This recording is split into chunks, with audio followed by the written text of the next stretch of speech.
Olá, seja muito bem-vindo. Este é o SOS Convida, o seu programa semanal que leva até você e a sua família as dicas e orientações a respeito da saúde e do bem-estar. Hoje, no nosso programa, nós estamos tendo a honra de receber a terapeuta ocupacional Ana Fernanda. E o tema do nosso programa de hoje é mitos sobre o desenvolvimento infantil. A Ana Fernanda, ela é mestre em ciências da reabilitação, 20 anos de experiência em neuropediatria, é CEO da Oficina do Brincar e defensora de uma infância feliz. Seja muito bem-vinda, Ana, ao nosso programa. Muito obrigada por ter aceito nosso convite mais uma vez, né? Eu que agradeço fazer parte. Que bom! Ana, então nós vamos falar agora sobre os mitos do desenvolvimento infantil. Eu vou te fazer a primeira pergunta. Não é muito raro ouvir as seguintes frases: cada criança tem seu tempo, deixa com fome que ela come, essa criança é preguiçosa. Com a experiência, né, que você tem sobre o desenvolvimento infantil, essas informações, elas procedem, elas são verdadeiras? Não, elas não são verdadeiras. Não são? Não são, são mitos. Mitos? São mitos. E então deixa que come, a hora que tiver fome, isso é um mito? Isso pode ser um mito quando a gente pensa em uma criança que pode ter uma seletividade alimentar, né? Algum transtorno alimentar. Aí essa criança nem com fome ela come, porque para ela a alimentação pode ser aversiva. A alimentação, se alimentar é um aprendizado. E talvez essa criança passou por alguma dificuldade nesse processo de aprendizado, ou tem alguma questão mesmo orgânica ou do neurodesenvolvimento que vai impedir essa alimentação da forma que a gente conhece. Então não é deixar com fome, é realmente buscar um tratamento que vai ser assertivo para essa criança. Ver o que está acontecendo. Exatamente. E vamos falar um pouquinho agora sobre a primeira fase. A primeira frase, né? Cada criança tem o seu tempo. Existe um marcador de desenvolvimento para cada criança, Ana? Não, para cada criança não, mas existe um marcador, existem marcos do desenvolvimento que norteiam a nossa prática, né? A avaliação que a gente faz da criança. Então a criança ela tem uma idade certa para sentar, para falar, para andar, para escrever, né? Ela tem uma idade limite para adquirir o que a gente chama de marcos do desenvolvimento. Mas é claro que esse marco do desenvolvimento, ele não aparece do dia para a noite, né? A criança não acorda andando, ela treina a habilidade desde o dia que ela nasceu, que culmina em andar. Então a gente precisa de ir acompanhando esses marcos do desenvolvimento, que são sinais que vão trazer pra gente algum alerta de um possível atraso no desenvolvimento da criança. Entendi.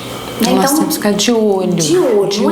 Não é normal. Não é normal a criança com 1 ano e meio, por exemplo, não estar andando. Não falar, por exemplo, pelo menos balbuciar algumas palavras, algumas frases. A gente tem testes, né, que vão falar pra gente, assim, até que idade que esse balbucio chega, se esse balbucio tem que ter um significado ou não.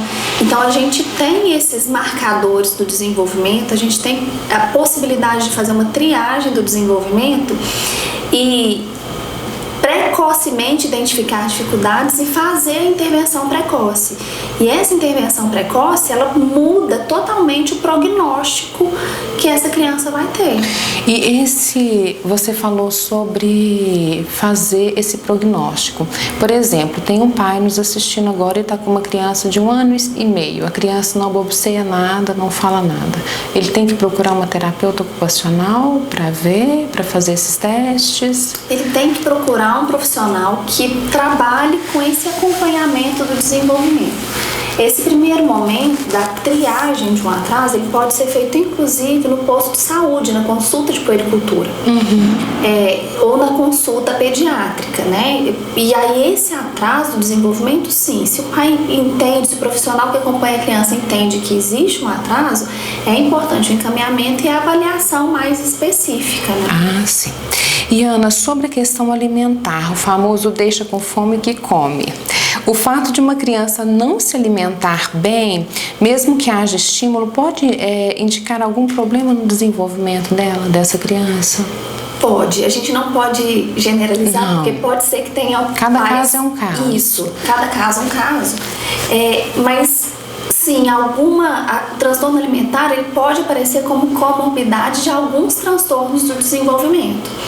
Então é muito importante a gente estar avaliando, orientando essa família, né? O que essa criança não come, se não comer mal é o quê? Só come líquido, só come pastoso, só come coisa crocante, o que é esse não comer bem? Né? A criança não suporta o cheiro, por isso que ela não se alimenta.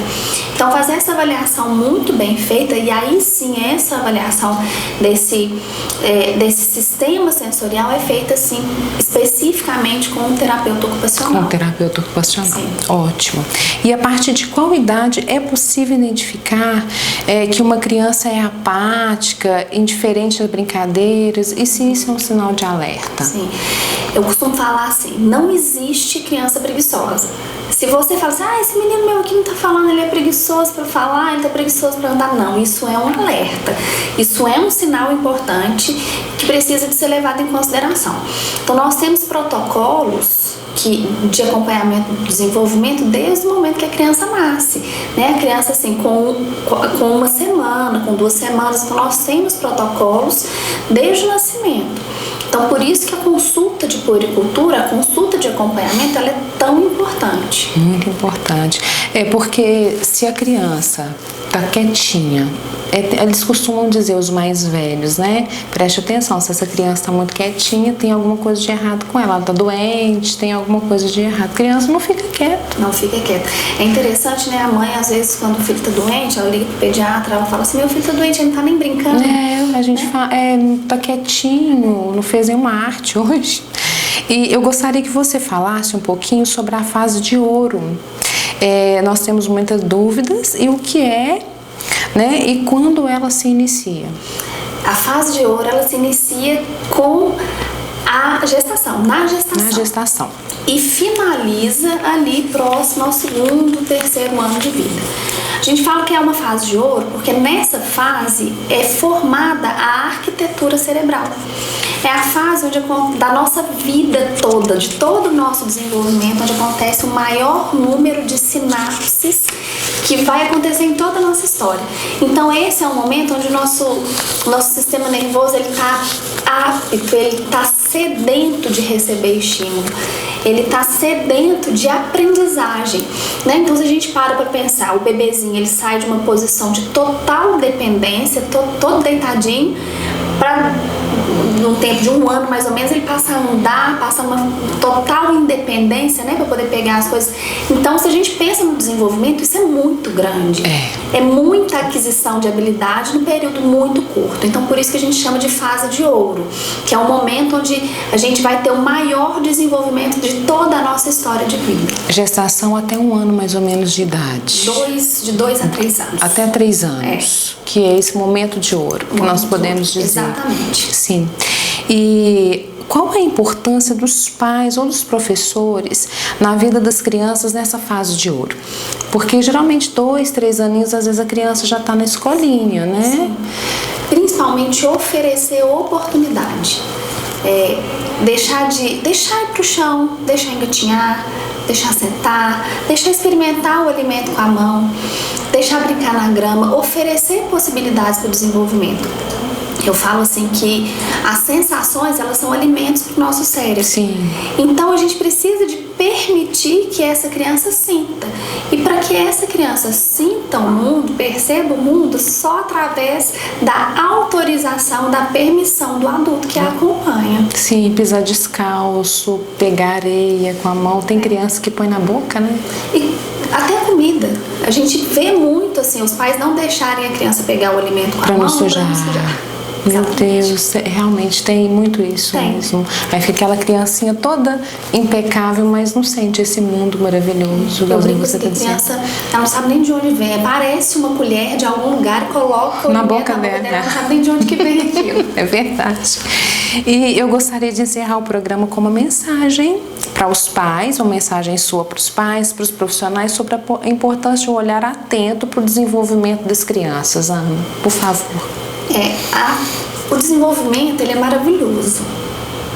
E a nós, adultos, cabe confiar no nosso filho. confiar e autorizá-lo a se desenvolver. Claro, né? A gente quer eles pra gente quer eles pequenininhos. Uma redoma. É isso que a gente quer.